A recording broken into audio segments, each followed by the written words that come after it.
우리나라 타악기는 악기의 종류가 가장 많으며 쳐서 소리를 내는 악기를 말한다. 고정음률, 다시 말해 여러 가지 음을 낼 수 있는 타악기와 고정음률, 음 높이가 없는 타악기로 구분한다. 먼저 고정음률을 내는 타악기로 편종과 편경을 들 수 있다. 인조 14년 청나라의 침입으로 병자호란이 일어나자 종묘사직의 신조와 세자빈, 세손을 비롯한 종실은 먼저 강화도로 피난하고 인조는 남한산성으로 피신한다. 장학원의 전학, 지금으로 말하면 궁의 음악 감독이었던 황상근은 왕이 없는 궁에 남아 고민에 빠졌다. 궁중음악이 제대로 연주될 수 있도록 하는 것이 본래 그의 임무이지만 전란으로 악기가 상하지 않도록 하는 것도 그의 임무였다. 악기들을 그대로 둔다면 전란의 혼란 속에서 훼손되거나 불에 소실될 수 있는 상황. 황상근은 어떤 방법으로 악기들을 지켜냈을까?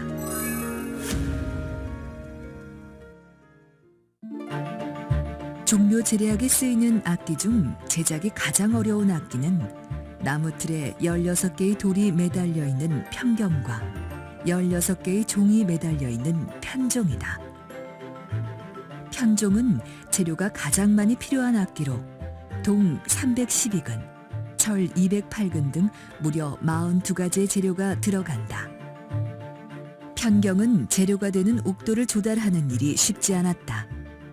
경국대전에 편경을 망가뜨리는 자는 곤장 100대와 유배 3년에 처한다는 기록이 남아있어 당시 옥돌이 얼마나 귀한 것이었는지 짐작할 수 있다. 장학원 전학 황상근에게 가장 큰 숙제도 편종과 편경이었다. 고심 끝에 그는 편종 두 틀에 매달린 32개의 종을 떼어낸 후 궁중 음식을 담당하는 관청인 사홍원의 우물 속에 넣어두었다. 편경의 옥돌은 궁중의 가마, 말, 목축 등을 맡아보는 관청인 사복시에 구덩이를 파서 묻었다. 그 밖에 작은 악기들은 뒤주나 행랑 등에 숨겼다. 전쟁이 끝나고 왕이 돌아오자 황상근은 궁 곳곳에 숨겨두었던 악기들을 수습했다. 그의 재치 덕분에 전란 속에서도 주요 악기들이 보존될 수 있었다. 악기 중에서도 편종과 편경은 특별한 제작 기술이 필요하다. 특히 편경은 재료인 옥돌이 남양이라는 지역에서만 나와 재료를 구하기도 어려웠지만 제작 방법이 세밀하고 과학적이기 때문에 기술적으로 성숙돼 있지 않으면 제작 자체가 불가능했다. 인정전 악기조성청에서는 당시 고흥의 첨사로 있던 기술자 최천약을 급히 상경시켜 편종과 편경의 제작을 감독하도록 임금에게 특별히 청원하였다는 사실이 의계 기록으로 남아있다. 악기 하나를 만들고 보존하는 데에도 마음과 정성을 다한 선조들. 그들의 의지와 노력 덕분에 종묘 제례악은 500년이라는 시간과 공간을 초월해 우리의 소중한 문화유산으로 남아있을 수 있다. 또한 울라악기는 구리 접시 10개를 매달아 나무망치로 쳐서 소리내는 악기이다.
방향은 유율 타악기의 하나이다.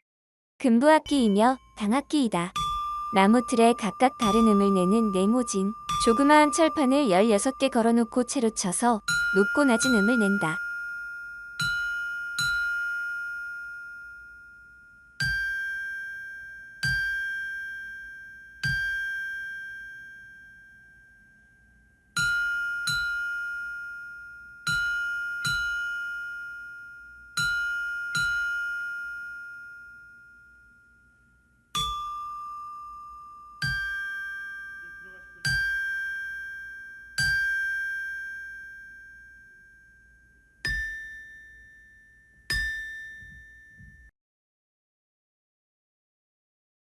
종묘 제례악이나 우리나라 궁중음악을 연주하기 전 서양의 지휘자와 같은 집박자가 박을 1번 치면 음악이 시작되고 3번 치면 음악이 끝난다. 종묘 제례악의 시작을 알리는 것은 박달나무로 만든 타악기, 박이다. 집사악사가 드오라고 외치면서 휘를 들면 박을 한 번 크게 친다. 축과 북이 주고받기를 3차례 반복한 후 다시 한번 박을 치면 음악이 시작된다.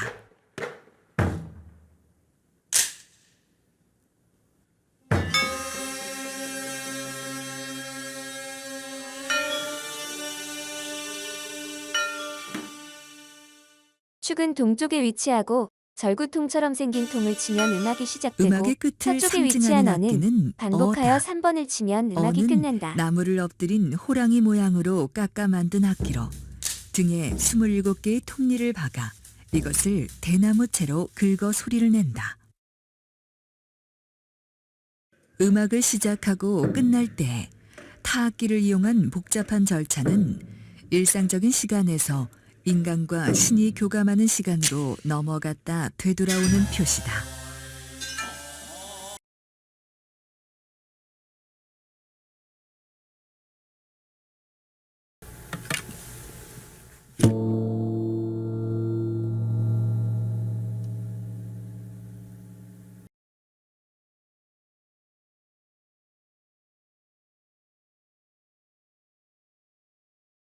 장구는 우리 음악의 리듬, 장단을 연주하는 중요한 악기입니다.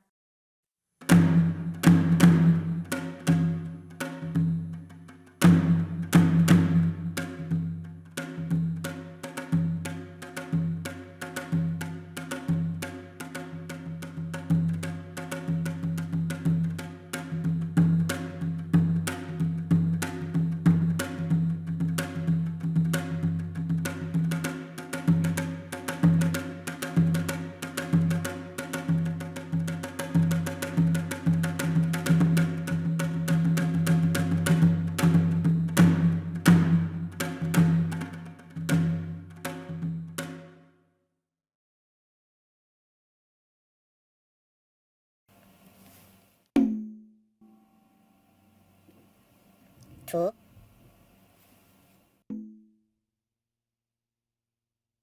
두둥,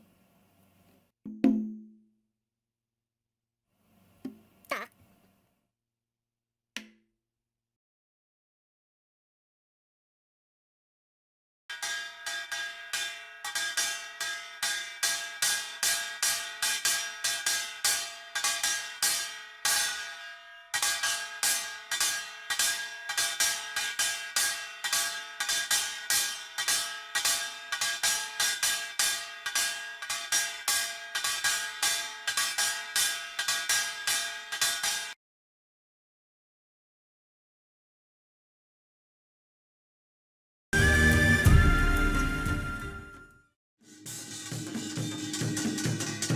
가장 대중적인 우리 음악으로 자리 잡은 사물놀이.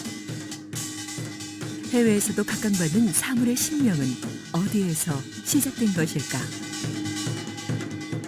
북, 꽹가리, 장구, 징이 만드는 신명나는 세상 사물놀이다.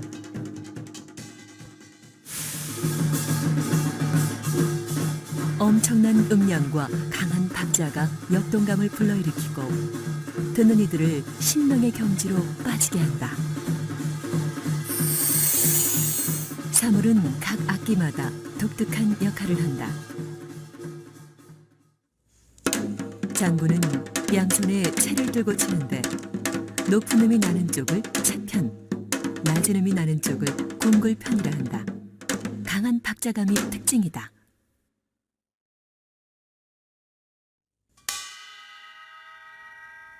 가장 작은 크기지만 소리는 제일 도드라져서 지휘의 역할을 맡은 것이 바로 꽹가리.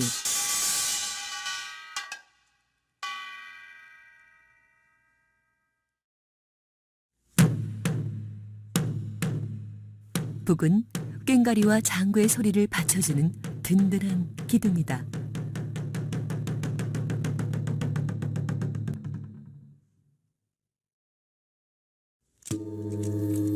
천을 뭉툭하게 감은 채로 치는 징 때문에 여운이 길고 푸짐한 소리를 낸다. 사물들 중에서 어머니의 역할을 한다. 그 네 가지 악기가 잘 조화롭게 이 자연의 소리와 함께 이렇게 어우러져서 나는 소리라고 해야 되겠죠.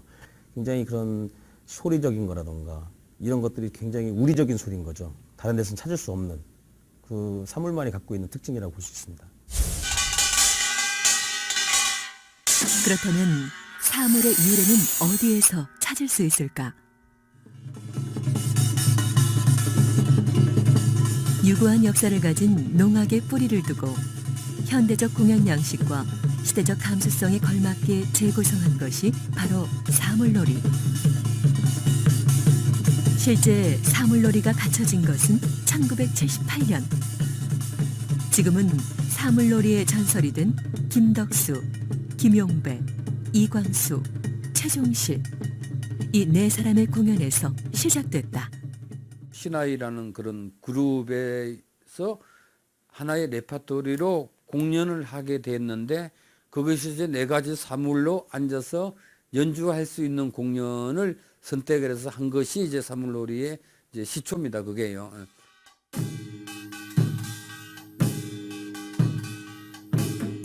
느리게 시작하여 점점 빨라지고 휘몰아치면서 절로 어깨를 들썩이게 하는 사물놀이. 이처럼 조상의 얼과 신명이 담긴 우리 가락, 우리 몸짓이 가장 잘 드러난 것이 사물놀이다.